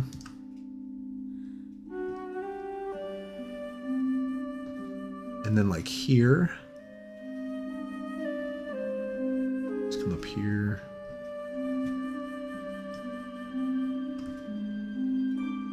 And see, we'll kind of make a trail here. We'll kind of connect the path. We'll connect the trail, right? So let's say we're building a walkway for our viewer to be able to come up into this landscape. And that's my only goal. I don't care about rendering. I don't care about how realistic stuff looks. I don't care. I care more about, do you want to live here? Do you want to exist where this painting is? And hopefully the answer is yes. You know, do you want to visit this glade or whatever this is?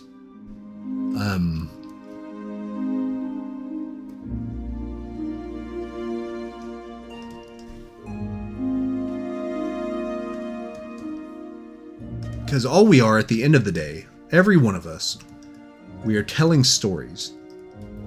We are genuine storytellers. Humans love stories from other humans. That's how we are built. That is genuinely part of our genetic makeup.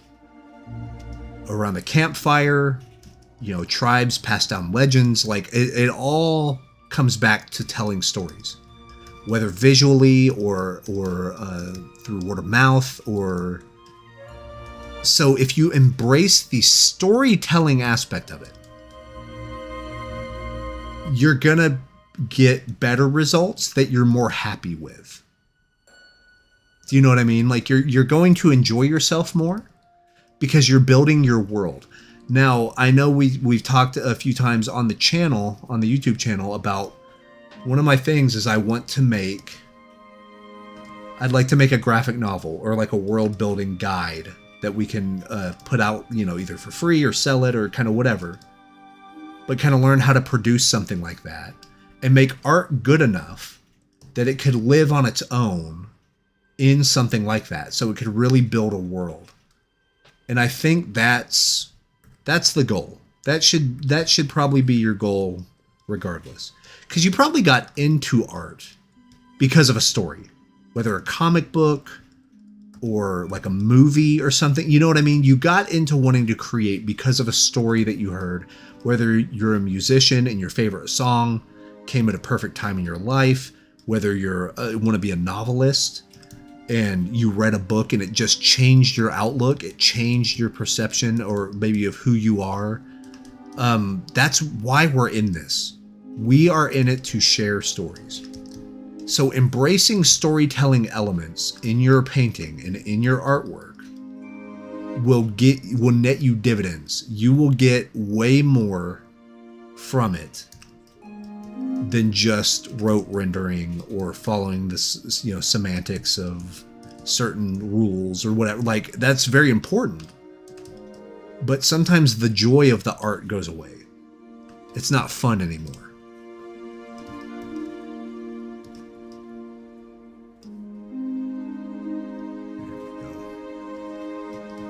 There we go. Got that. That's looking better. Okay. So yeah, we're feeling better about this one. I can actually darken this up a little bit. It doesn't need to be as...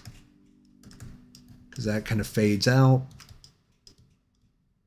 That kind of does that. This kind of comes over here. Cool. Gotcha.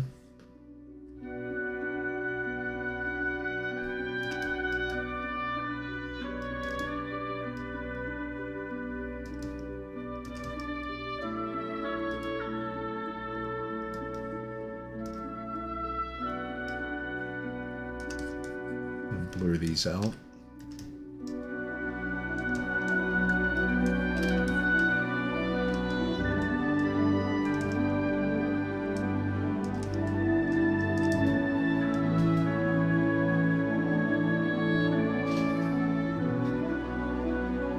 Spent 4 years in college on a major and I don't really want to try something new. Oh yeah, 22, you got it made, man. I'm 39. I started my pro art career at 34. The great thing about artwork, the great thing about learning how to paint, this, since it's not super physically demanding, You can do that. Like, I plan to be a painter for the rest of my life, and I hope to live to be like 85, 90. So you have to think that's going to be another like 60 years, hopefully, knock on wood, of this, of learning, of growth. It's genuinely never too late. I have students that I work kind of one-on-one with in their 60s, and they're making some of the best paintings of their life. They love it. They retired, their kids have moved out. This is their thing that they want to do to relax. They want to learn about like just all of it, you know. It's awesome. It is fantastic. It may feel like you're behind. You may see on social media some kid who's like 11 years old and they're the next prodigy or whatever. I don't buy into that a whole lot. I think hard work trumps talent any day of the week. If there's an old saying, let's say you're a baseball coach or you're a coach just for any athletic, and you have two players, one player, and the idea is they have to run 40 yards as fast as possible.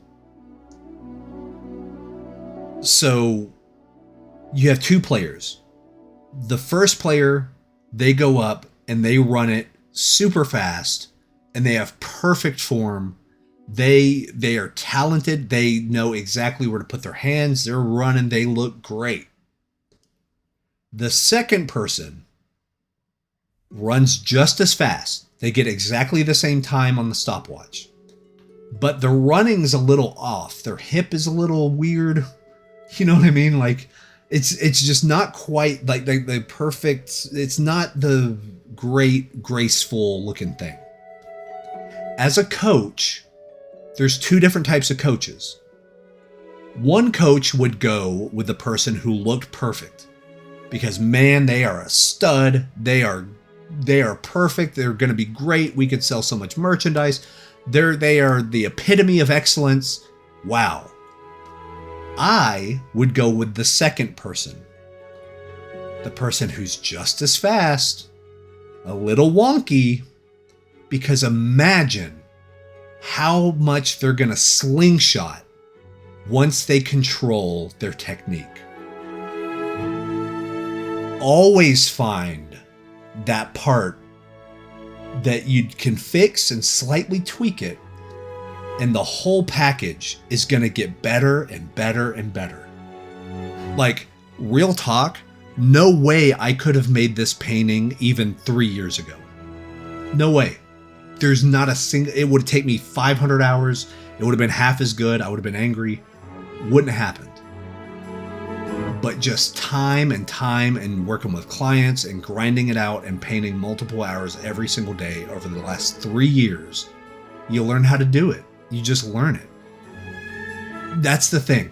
I was the same way. I genuinely, and I've told this story before, but I'll tell a small version. I was pretty talented at art because I would look at comic books. I love Spider-Man and X-Men. So I would like do stuff. I would get Wizard magazine, I'd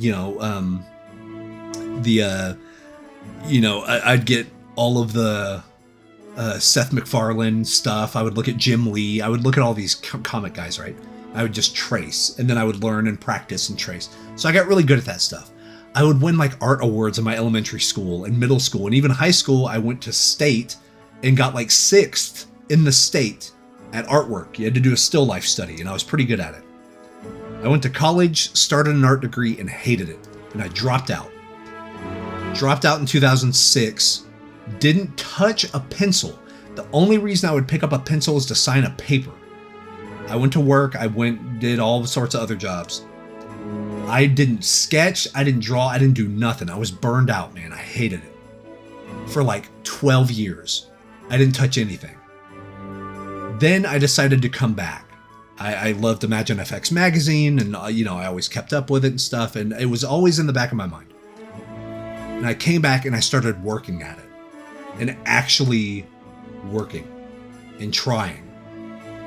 And then this whole new thing grew, and I was like, oh, this is awesome. Like, why didn't I do this before? I don't know what I was doing before, but it wasn't this. And now this is my third career. I've done sales, I've done tech support stuff, I've done, been in tech sector, all that stuff. Worked at colleges. This is it, man. This is my last and final career. It is what it is. Fate has brought it upon it. And I'm working my butt off. And the payment is dividends, man. It's unbelievable. So I used to be a talented guy and I hated it. But now that I'm working and struggling and trying to make it work, now I'm working with everybody, man. I worked with Riot and Magic the Gathering and Star Wars and Warhammer and, doing it.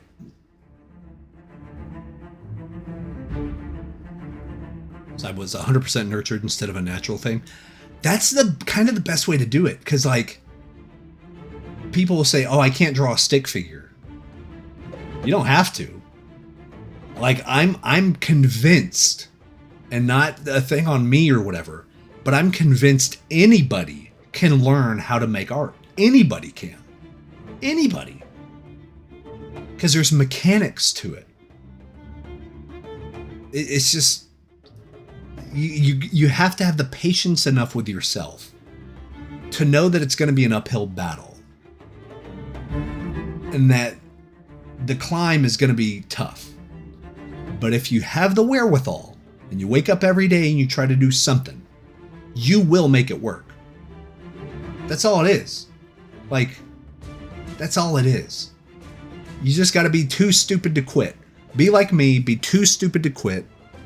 When people tell you no, your stuff's not good enough, tell them maybe not, but not yet. You know what I mean? That's what you got to do. So thank you. So the music is the Guild Wars 2 soundtrack. It is the Heart of Thorns, I think, is the soundtrack. I have all of the Guild Wars soundtracks. I love that game. We'll probably play that on stream, maybe even tomorrow. I have World of Warcraft. I have all that stuff. So all the big, epic, sweeping fantasy stuff, that's either Guild Wars or World of Warcraft. It's totally like learning a new language. 100%. This is the same feeling I have when I practice my instruments. I know how to play guitar pretty well. I've played it for over a decade, but I want to learn piano. I have a little Casio keyboard thing, and I got the idea, but it's that same part of your brain. It itches the same part to where it's like, oh, I'm learning this. Oh, I'm better now than I was a month ago. And you got that constant thing. It's the same thing, even oddly enough, for video games. I'm really bad at video games, guys. I'm really bad at them. I love them dearly. I've played them my whole life. I suck at video games, especially competitive video games. So StarCraft, I love StarCraft. I'm terrible. I'm ranked gold league. It goes bronze, silver, gold, platinum, diamond, masters, grandmasters. I am a forever gold player. My dream is to be diamond one day. But same thing for any ranked games. Magic the Gathering Arena. I haven't even tried ranked because I'm terrified. I'm going to suck at it. But if I just do it, same thing for Street Fighter, same thing for Tekken, all the fighting games and stuff, the more I practice, the better I will get. I know that's 100% true. It's just having the courage to go and suck for a little bit. You just got to be bad at it, Thank you so much, Win. You gotta get some sleep, my friend. You gotta get some sleep. But hey, don't take it from me. I'm the guy who also does not sleep. I don't sleep. I go to bed. Well, now I go to bed at a decent time because now I have the days. Because all my kids are in daycare and school, and they're old enough to actually do that now. So, but yeah, I'm very much a non-sleeper. But I would say, please get your sleep. I'm absolutely the dude. Well, I don't have the tattoos yet, but I am going to get World of Warcraft tattoos. I'm going to get the Alliance and the Horde symbol because I'm going to make this a whole sleeve, but you can see I have like Star Wars, I have Blade Runner, I have Final Fantasy VII, I have like Destiny, Deus Ex, Assassin's Creed, like, oh, and a Battlestar Galactica. Me and my wife have matching ones. So like, I'm totally the Blizzard dad. I love Diablo 2, I love Diablo 3, don't like Diablo 4 as much. StarCraft, absolutely, sign me up any day of the week. I played Hearthstone, but I think I prefer Magic. Honestly, you know what game's rad? A super good card game? Pokemon. The Pokemon card game is fan-freaking-tastic. I get to play it with my daughter. It's awesome, man. Super good. Yeah. You guys are amping me up about video game stuff. I might have to do a video game stream tomorrow. We might have to do a game stream tomorrow. You know what I'm saying? We'll test out the Twitch stream stuff. I'll get it dialed in. We'll get it locked in. Hopefully that should be good. God, what are we gonna play? So I have been playing Delta Force. It's a free-to-play game, but there's like an extraction mode, and it's really tense and really awesome. I think that would be fun to stream. I don't think I'd be good at it. I've only played 3 rounds. I've gotten out twice. I've extracted twice out of the 3, so not bad, but I play on easy. So we might play that for a little bit. I don't know. I gotta do some fighting game streams. We're gonna do some of those. Here, let me come up here. Yeah, so this one we're not quite done with yet. Not quite done, but we're getting there. Hopefully you guys have seen a little bit of the progress. So let's look at the progress we did make today. I know I did a lot of chatting. I got excited. You guys have been fantastic. So I just wanted to talk more than I wanted to paint. You guys are great though. And if you're watching the archives on Twitch or on YouTube, if you have the chat replay on the side, you can see the chat live. Since I'm streaming on both at the same time, I'm not allowed to show the other chat, if that makes sense. Yes, I feel way better. And funnily enough, I've lost weight as well. That's another big one. Let me come up on this chat real quick. Consistent style, feel torn between wanting to do line work and painting stuff out. So I'm with you, Taco. Like, I think, so as we wrap this up, and we're looking at this, I'll give my quick thoughts on style. Because, hell, you can ask a lot of people in chat right now. I still struggle with this. I still struggle with, like, what's my style? What's my style? But what I'm slowly learning is the style is what you have regardless. It's what you have regardless. You can try as you might to work in the style of so-and-so or work in the style of so-and-so. It's not going to work. You can pick up techniques and tips and try things, but your work is always going to kind of look like yours. So I think it's more, in a weird way, a lot of people see a lot of artists and they like that artist's style and they try to integrate that style into their art. I think we should think the other way around. Your style is how you work anyway. Whether you start with lines and sketches and like to get the painting in there and try to do this and that and that. Start with your painting and then dabble in that other style. Like, oh, you know, I like Wes's stuff. He does a lot of sharp edges now and but way more like soft edges, and then sharpen edges the rest of it to try to like focus. Try that idea. Don't try the exact brushes. Don't try, I mean, you could, but like try the idea. Or like, I love Tyler Jacobson. And Tyler does this great thing to where he always focuses on bounce light to fill in the shadows. But that bounce light is always the surrounding color, like yellows or oranges or whatever, right? That's what he does. So let me try that. Let me add some bounce light of the color, of the ambient color, to the shadows. So it's not that I'm trying to work in the style of so-and-so. It's like, what do they do? Oh, they use a texture brush on cloth. Next time I work on cloth, let me try a texture brush. It's the easy one-to-one thing. Like input versus output. Oh, when they painted clouds, they used these 3 colors. Okay, let me use those 3 colors when I paint my clouds. So you're like taking ownership again.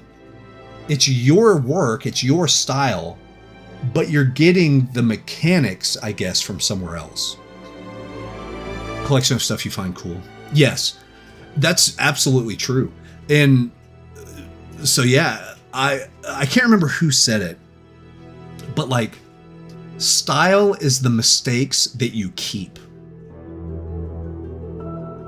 Right? Style is the mistakes that you keep.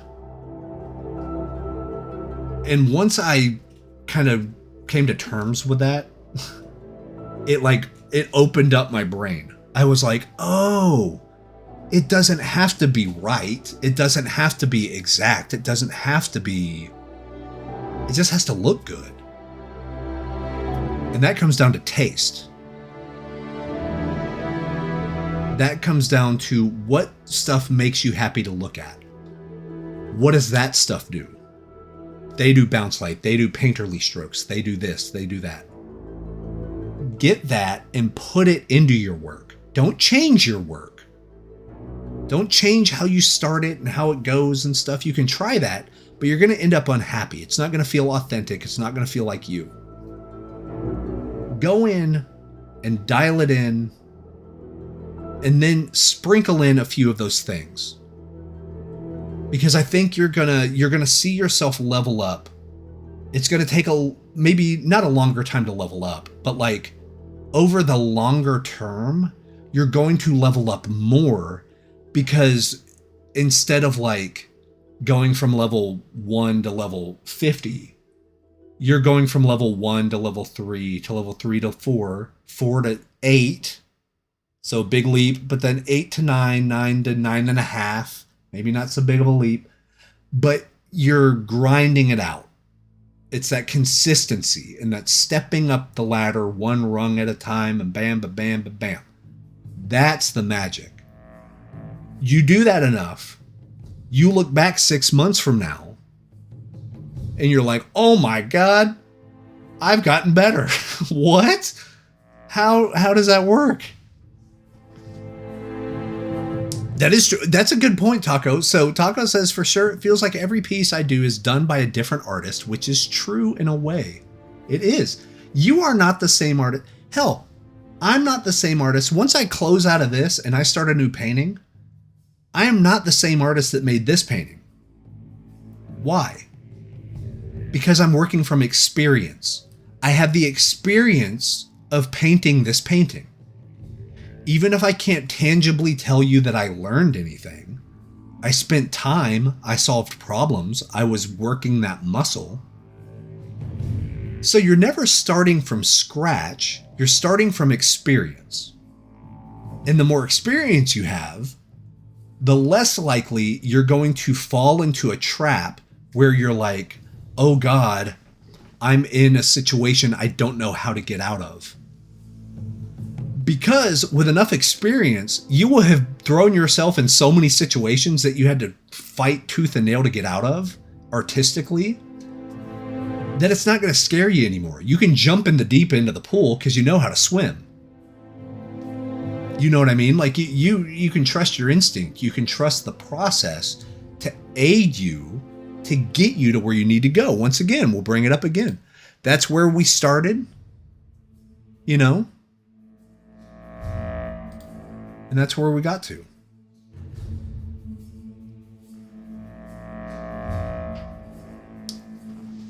Oh, right. That's what you get. So yeah, your style, it's like handwriting. Whenever I heard this analogy, it made complete sense to me. So handwriting. Can you change your handwriting? Like, once you learn it, and once you hold the pencil a certain way or the pen or whatever, the way you write letters is the way you write letters. That's just, it is how it is. That's your style.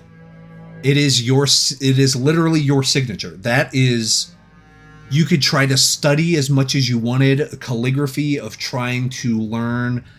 But then, even if you learned all that stuff, if I put a notepad in front of you and said, hey, can you write your name real quick? Odds are pretty good you're not going to do the very fluid calligraphy sort of things. You're just going to get it and write your name. You're not going to think about it. You're just going to be like, oh, yep, and then pass it off. That's your style. So it's more about seeing what you're working with, right? And then adding to it, making it more confident. Because I'm not going to change the way I write, but my penmanship might be better. My letters might be more clear. I might be able to write in cursive and print and upper and lowercase. And my control of the pencil might be better. But it's still the same person. You know what I mean? Like, so you can, with enough concerted effort, you can make substantial changes. But let's say if you're tired, if you didn't get a lot of sleep, if something comes by your desk and you need to just sign it real fast, odds are pretty good it's going to be way closer to that original thing that you worked up from rather than your new and improved deal. You know what I mean? Like something with line work, I can paint something, I can smear coffee and watercolor. So I think my definition of style might be a little bit different than that. So the way you explained it, you can draw something with line work, or you can paint something, or you can smear coffee and watercolors. I think that's delivery. The method you deliver something. But style is inherent to you. You will only do that in your style. The way you work with watercolor is different than how someone else works with watercolor, even if you're using the same delivery method. I wouldn't think the style is delivery. Because and plus, I can guarantee you, you're going to see things if you sketch or paint or watercolor or whatever, or carve even. There will be similarities across all of them. That is your style. That's the thing. That's the thing that defines you as the artist. That's the thing. It's your signature. It's that thing. And I think if we pursue finding out that thing for each of us, the better we'll be. You know, because mine, if I work in oils or I work in acrylic or I work digital, it all kind of looks the same. It's funny because I've had people say that about my like traditional work. If I'm doing a sketch or whatever, they're like, oh, yeah, that kind of looks exactly like what you did on the computer. Or if they come over and they don't know what my job is, they're like, I know you paint, but you paint on the computer. What is that? How does that work? I show them. I'm like, oh yeah, I come in and I do this and I get the brush and I do that. And they're like, oh, so you just paint? I'm like, yeah, like it's all kind of the same. And it all kind of looks like my stuff. You know what I mean? Like, I can't really change that. Like, I don't know. It's hard to, it's an intangible. It's a certain something. And you can definitely try it, but like, you know, we have this painting, but then if we go over to like my, if we go over to my, let me come over here. Let me go to my website. So I'll show you guys paintings from years ago. Years and years and years ago. But you'll see the way that I render stuff is kind of the same. Like,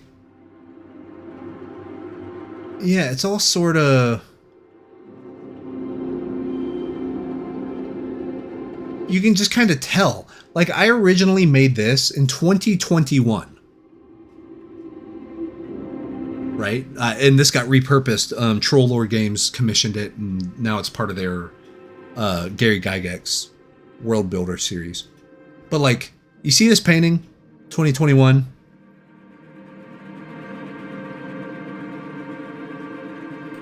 You see this painting? It's kind of the same painting. Like, do you know what I mean? Like, there's a certain way that I approach this. Even if I'm working from imagination, I kind of, you know, it's kind of the same deal. It's like the trees are rendered sort of the same. You know, it is what it is. You know, and that's from however many years ago. And like, yeah, the same 2023. So that was 2 years after the previous one and 2 years before the one I'm working on right now. But then you look and it's like, it's kind of the same. That's just how I do landscapes. I could change it, sort of, kind of. But like the way I render, the way I hold my brush, the way I choose what's in focus, what's not in focus, all that stuff builds up to style. And then the execution of that, whatever the delivery system is kind of the same. Yeah.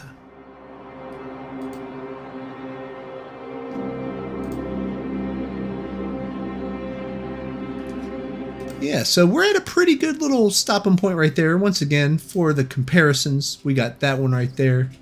And that turns into this right here. Not bad. I still got some details to do on here, but we might actually finish it up next time on stream next week. I still got some commission stuff I have to work on, but not allowed to show that. So we'll come back and but yeah, like parts like this. This part right here, I think this is done. I think this little foreground area, it has the, pardon me, it has the painterly stuff. It has some cool different brushes.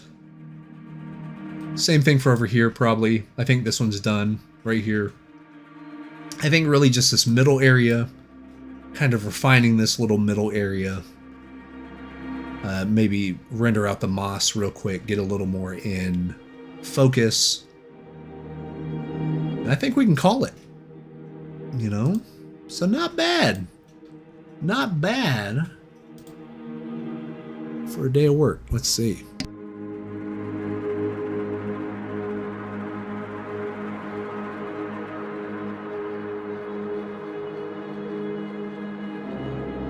There it is. Alrighty. Here, I'll put that down there. Cool, cool. Well, guys, you have been fantastic today. Let me come over there. Let me set this down right over here.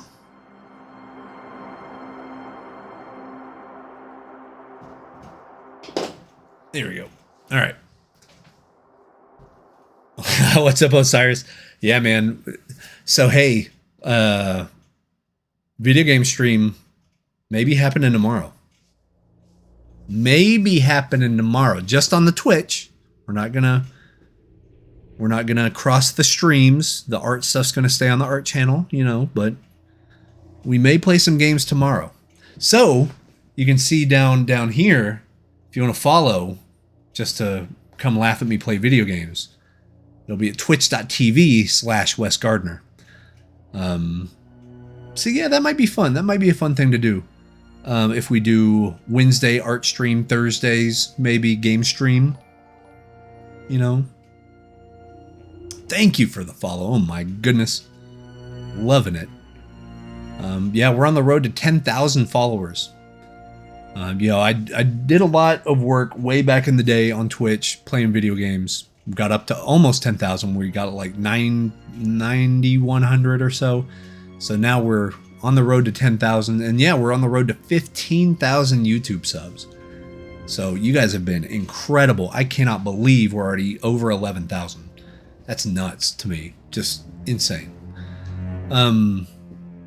But yeah, we'll return back to playing video games, and I'll show you a fun thing that I got that we gotta break into.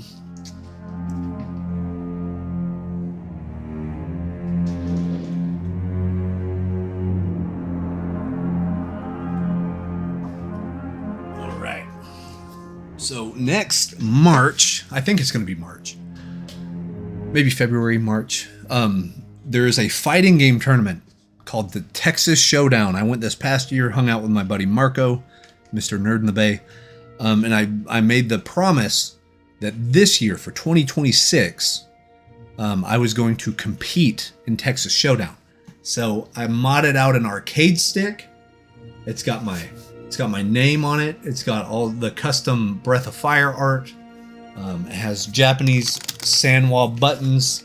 It has a Saimetsu top. Hayabusa stick, all kinds of crazy stuff. So we're going to be playing some Street Fighter and Tekken and maybe Grand Blue Fantasy, and I mean, that's the stuff I need to like level up. I need to rank up a lot in all of those games because I'm probably going to compete in all three. But there's also Guild Wars. I'm not subbed to WoW right now, actually, but we were also playing through like Delta Force. That's actually a super fun game. Doing the extraction mode. It's like high impact. It's very tense. It's a little clinchy, you know. As far as extraction, you gotta steal stuff and then make it out without dying. So that'll be fun. We'll play something fun tomorrow. But that's it for the art stream. Thank you guys for hanging out. Hope you guys found some knowledge here. I'm sorry there wasn't a ton of painting. There was a little bit. We made some pretty good strides, but more so it was the advice. Having a lot of new viewers, which is great. Welcome, whether you're on YouTube or Twitch. Now I am able to multi-stream. We have fiber internet, and it's working. Mwah, chef's kiss. Working great. In fact, working so well, I could probably also stream to like Facebook and maybe like a TikTok type thing.